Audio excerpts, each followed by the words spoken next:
খুররম সুলতানের পোশাকের রমরমা ব্যবসা।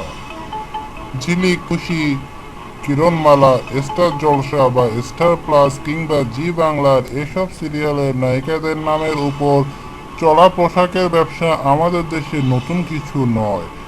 এসব সিরিয়ালের নায়িকারা বাজারে প্রচলিত পোশাকের মতো পোশাক না পরলেও তাদের নাম জুড়ে দিয়েই পোশাকের রমরমা বাণিজ্য করছে দেশীয় পোশাক বিক্রেতারা। এসব ধারাবাহিকতায় বাজারে এসেছে খুররম সুলতানের পোশাক। এর আগে দেশের বিনোদন জগতে হিন্দি চ্যানেলে যেই সিরিয়াল জনপ্রিয়তা লাভ করত সেই সিরিয়ালের নাম ও নায়িকার নামেই পোশাক ডিজাইন করা হতো এবং সেগুলো বাজারে আসতো। এবার দেশীয় টিভি চ্যানেল দীপ্ত টিভির প্রচারিত সুলতান সুলেমান, এটি একটি বিদেশি সিরিয়াল এবং বিদেশি জনপ্রিয়তা পেরিয়ে এটা দেশেও অনেক জনপ্রিয়। এর মধ্যে নায়িকার চরিত্র রয়েছে হুররাম সুলতান। জনপ্রিয়তাকে কেন্দ্র করে এখন হুররাম সুলতানের পোশাক রমরমা ব্যবসা করছে দেশে। রাজধানী ঢাকা, গাউছিয়া, মৌচাক, বসুন্ধরা সহ বিভিন্ন মার্কেটে পাওয়া যাচ্ছে হুররাম সুলতানের পোশাক। শীতের এবং গরমের আলাদা আলাদা পোশাক ডিজাইনের ক্ষেত্রে প্রাধান্য পেয়েছে হুররাম গ্রাউনও। রাজধানীর মৌচাক মার্কেটে এক্সক্লুসিভ ফ্যাশন হাউসের বিক্রেতা পান্না সরকার লাইভ বিডি নিউজকে জানিয়েছেন, শীতে হুররাম সুলতানের পোশাকের দাম একটু বেশি, কিন্তু নর্মালটার দাম একটু কম। ওই দামের পোশাকগুলো নিম্নমানের কাপড় দিয়ে তৈরি হয়, তাই সেগুলো 900 থেকে 1000 টাকার মধ্যে পাওয়া যায়। কিন্তু গাউসিয়া মার্কেটে দেখা গেল লম্বা গ্রাউন্ড, তা বিক্রি হচ্ছে 1000 থেকে 1500 টাকা। দোকানিরা জানান এই গ্রাউন্ডগুলোর চাহিদা ভালো। পোশাক কিনতে আসা ঢাকা সিটি কলেজের এক ছাত্রী তসলিমা আক্তার বলেন, সুলতান সুলেমান দেখতে অনেক ভালো লাগে, দেখতে কখনো মিস করি না। হুররাম সুলতানের স্টাইলগুলো অনেক ভালো লাগে, তাই তো হুররাম সুলতানের গ্রাউন্ড কিনতে এসেছি। শুধু পোশাক নয়, সুলতান সুলেমান সিরিয়ালের নায়িকাদের এবং নারীদের ফ্যাশন হিসেবে ব্যবহৃত বিভিন্ন ডিজাইনের চুল কাটার স্টাইলগুলো তারা অনেক ফলো করে। তাই তো অনেক মেয়েকে দেখা গিয়েছে তাদের হ্যান্ডব্যাগ কিনতে, যা বর্তমান মূল্য 200 থেকে 300 টাকার মধ্যেই পাওয়া যাচ্ছে। তবে হিন্দি সিরিয়ালের বিপক্ষে যেমন জনমত আছে, তেমনি দেশি সিরিয়ালের অনুকরণ যারা করে তাদের বিরুদ্ধে অনেক জনমত রয়েছে।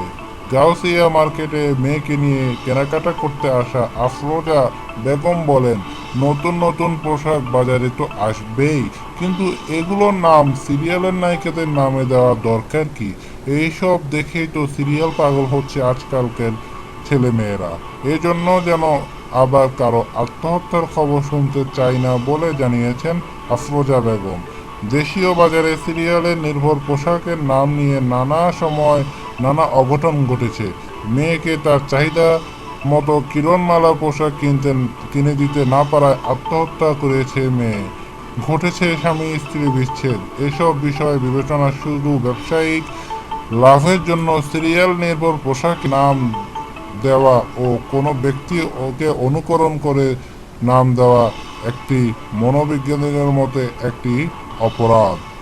মনোরোগ বিশেষজ্ঞ অধ্যাপক মোহিত কামাল লাইভ বিডি নিউজকে জানিয়েছেন, ব্যবসায়ীরা তো লাভের জন্য কাজ করবেই, কিন্তু ঘটনা ঘটেছে যে এটি হচ্ছে যে লার্নিং বাই আইডেন্টিফিকেশন ও লার্নিং বাই ইমিটেশন, মানে হচ্ছে কেউ কোনো ব্যক্তিকে অনুকরণ করে তার মতো হতে চাইছে।